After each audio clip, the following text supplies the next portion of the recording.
Hi, in this video, I'm going to talk about a new feature we have shipped, Mirror-D preview environments, and how they help you and your team iterate fast on code without increasing cloud costs. Preview environments give you a way to view the changes in a pull request before you merge it.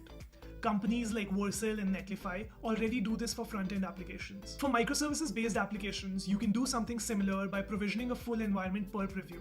But with a lot of dependencies like databases, queues, and other services your code talks to, this gets expensive and hard to maintain.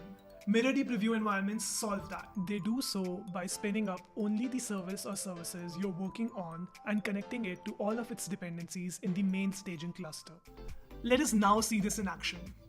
I've got a shopping cart application here made up of a few microservices, including a Postgres database and a Kafka queue. Now think of me as a product manager who hasn't written code in a while, but thanks to AI coding tools, I've been able to code small changes. But it's been hard for me to test them out because I have to set up the whole environment. I want to add a feature where when you open a product, it suggests other products beneath it that the user might want to buy.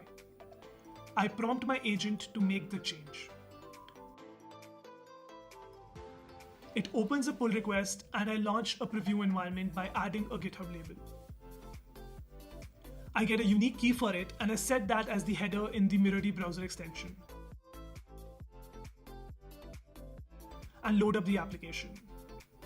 And there it is, product recommendations running live against the real cart service, the real database, and the real queue.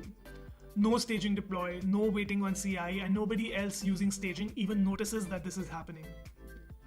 Without preview environments, I would either have to run all of the services part of this application locally to test it, which would take a lot of time and effort, or I would have to merge to staging to validate how it looks and then iterate. Now I can just see it immediately with a preview environment. And with this preview environment, only the change service is what's running as a new pod in the cluster. Everything else that the service talks to is what is already existing in the cluster. This is what gives you a real environment to test in and reduces cloud costs by avoiding duplicating infrastructure. If you want to try it out with your own cluster, click the link with this video.